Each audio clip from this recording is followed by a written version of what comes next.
about saving without commitments.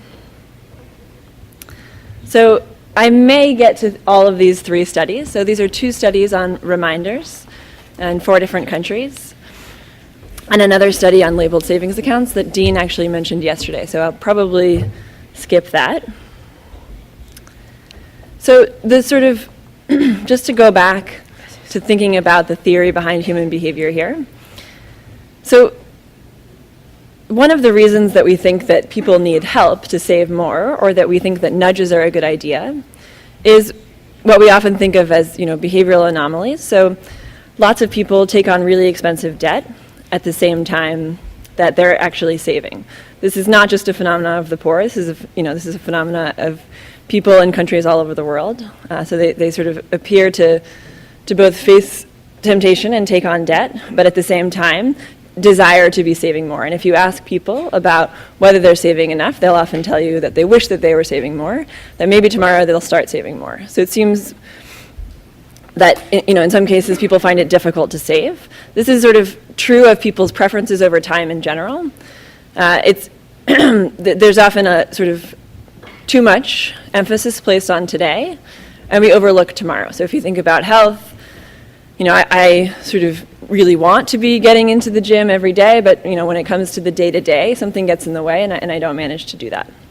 So if you take this pretty consistent pattern, what you see is that people maybe put a lot of emphasis on consumption today, and not a lot on the future, even though in some ways they seem to wish that they were putting more emphasis on the future.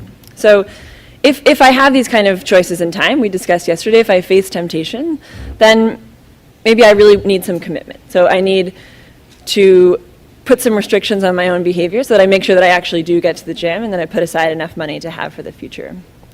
So we can think of lots of examples of commitment savings devices which were presented yesterday, but this is a sort of more general phenomena. So I may want to sort of make it really hard for myself if I don't go to the gym. I might want someone to find me if I don't make it to the gym. And I might be using credit as a commitment to save. So it might be that actually it's hard for me to have financial discipline, and one of the ways that I actually save money is by taking out a loan and making regular payments back to that loan so that I'm sort of smoothing my consumption over time.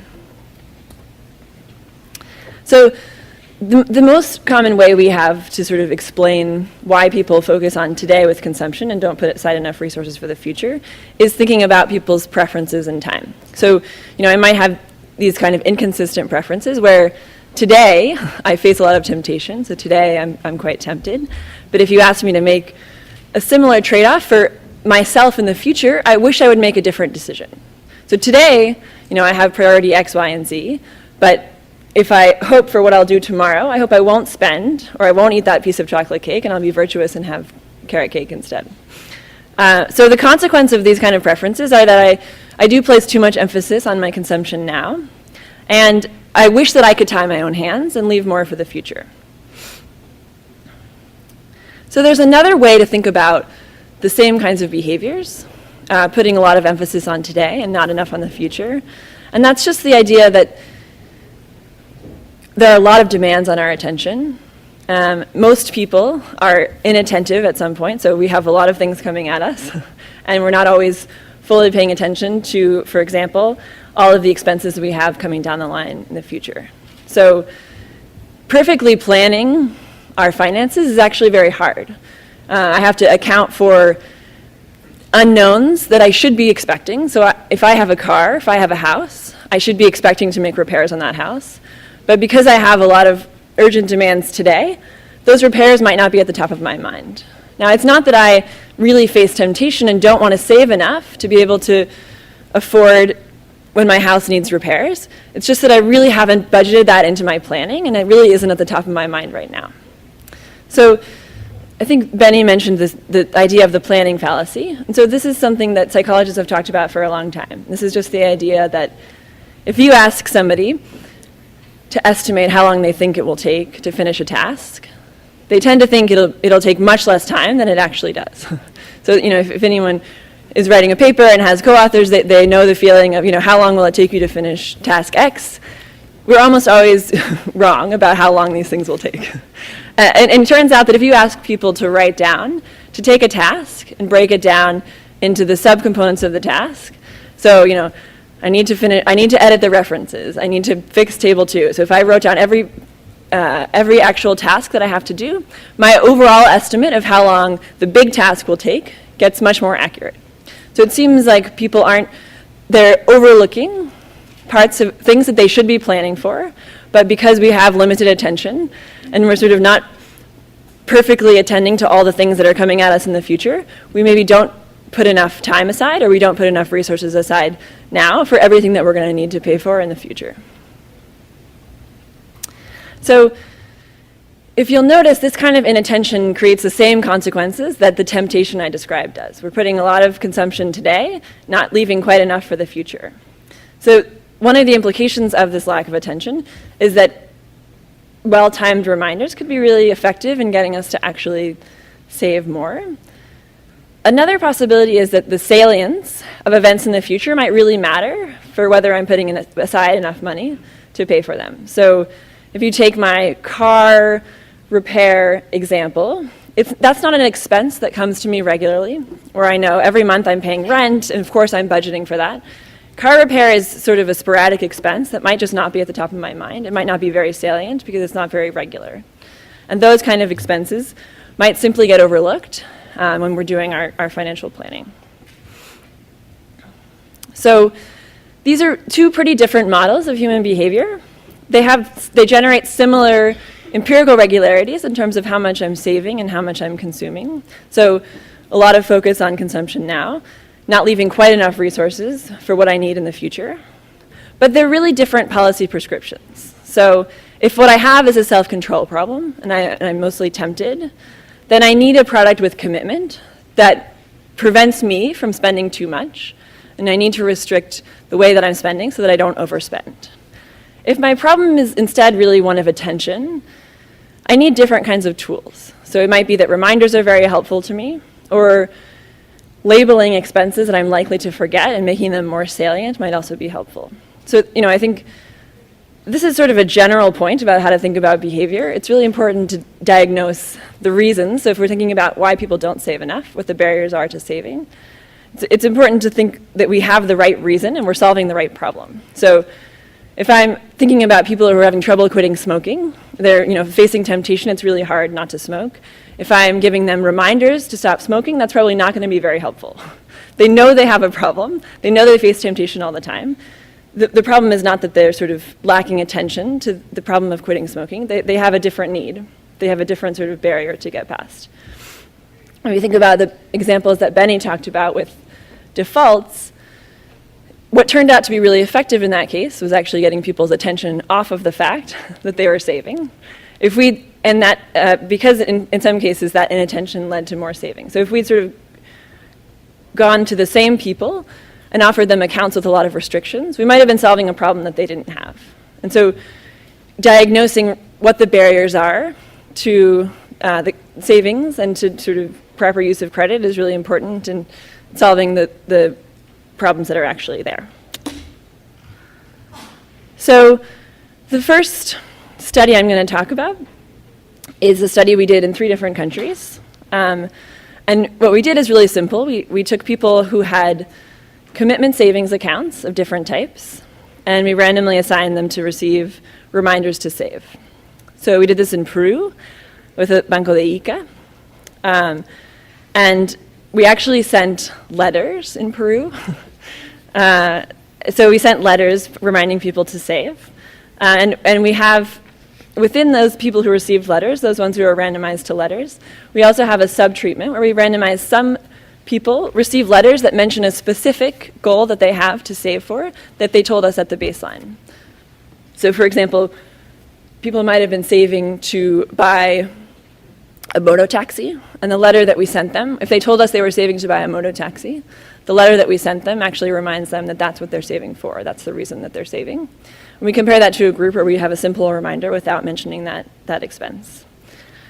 In Bolivia, we worked with Ecofuturo, I think is going to talk later about future directions for reminders, and we sent the messages to people's cell phones. So at the time we did this, it was not as common as it is now to send people text messages, but it wasn't completely unheard of. In the Philippines, we also sent messages to people's cell phones. So I mentioned that these 3 banks were offering commitment products, so they all had slightly different features. So in the Philippines, the account was a lot like the account Dean described yesterday, where I restrict my access to my money until a certain date and until I've accumulated a certain amount of money. So that was a quite strict commitment account. In Peru, the commitment was that if you made deposits regularly, you actually received a higher interest rate on your savings. So that's not a strictly binding commitment, but it is a sort of a carrot approach to trying to encourage people to save more. And in Bolivia, there was also a commitment where you received a higher interest rate, and if you made regular deposits, you were also eligible for a life insurance product. So what we did is we built into these existing products. Some people received reminders and some people didn't. So this is a picture of one of the potential goals that people could have, moto taxi in Peru. So the basic results are that overall, across the 3 countries, we see a positive effect of getting these reminders. We see a 6% increase in savings balances across all 3 countries. The reminders that turned out to be the most effective were those that reminded you about the specific thing that you were saving for. So making salient that expense that you're actually hoping to be able to purchase. So we tried some things that didn't work as well. So we tried comparing reminders that focus on what you lose if you don't save versus what you gain if you do. So the idea behind that is that people seem to be sort of really motivated by avoiding losses. So if I frame a message, don't forget to save, or you might lose out on your commitment benefits. The idea is that that might be more effective than don't forget to save because you'll get all these great benefits if you do. It turned out that there wasn't any difference between that framing, which was more about losses, versus the framing that was more about gains. The biggest difference we see in the content of the reminders is that when we do mention to people the goal that they have set for themselves, the reminders are much more motivating. So those are the results from that first study in 3 countries. So we went back and we did a follow-up study in Ecuador with Finca. And again, we randomized people to receive reminders to save. And we have a control group. Within the treatment group, we wanted to look at different variations in the way that reminders were sent. So we have a group that receives weekly reminders and a group that receives monthly reminders. We have a group that receives reminders for 2 months and one that receives them for 4 months. And we have a variation in the content of the reminders with urgent versus non-urgent messages. So the non-urgent message is no se olvide realizar un depósito en su cuenta de ahorros de Finca este mes. Then we have aprovecha el momento y deposite sus ahorros con Finca hoy. So the idea is it going to be more motivating to have a message that really makes the decision to deposit urgent versus one that says, don't forget to deposit sometime this month. So we did this with a little under 3,000 clients. So unlike our previous study where we actually worked with clients using commitment ahorro programado, we worked with clients who had normal traditional bank accounts where they continue putting money in over time, and there's no period at which they withdraw the money in a programmed way. So these don't have commitment features. They're bank accounts the way that I would have one in the US. So the study included both new clients, so people who had just started saving, as well as people who had accounts, some of which were dormant. So this includes the older clients includes a lot of people who are really no longer using their account very much.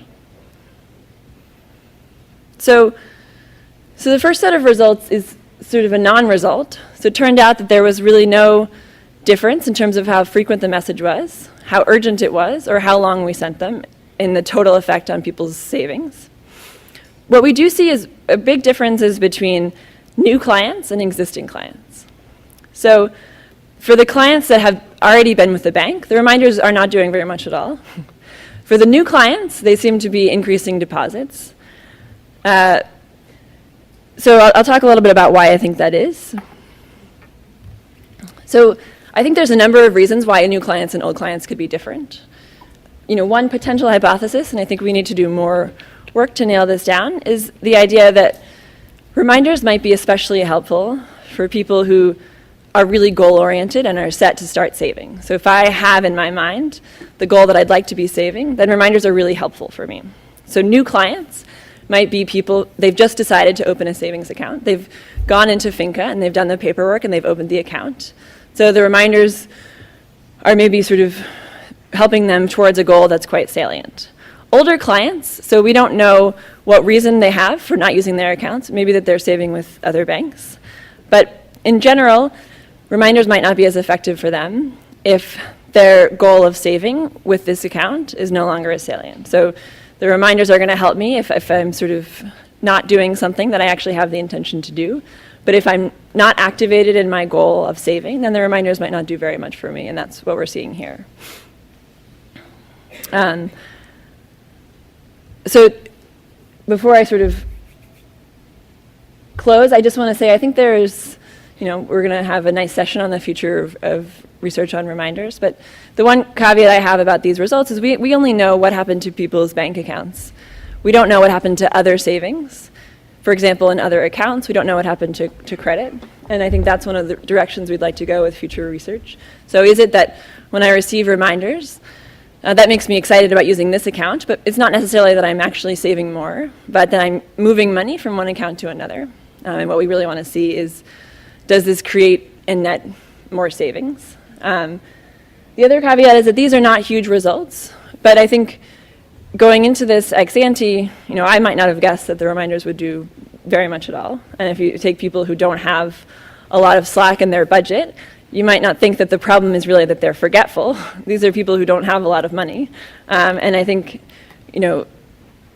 if I sort of take the intuition of my own life, attention and all of the things that are coming at us is quite a significant barrier. And I think it's something worth exploring with poor people in general, because attention is a limited resource for all of us. And I'm going to stop there and not get into the labels.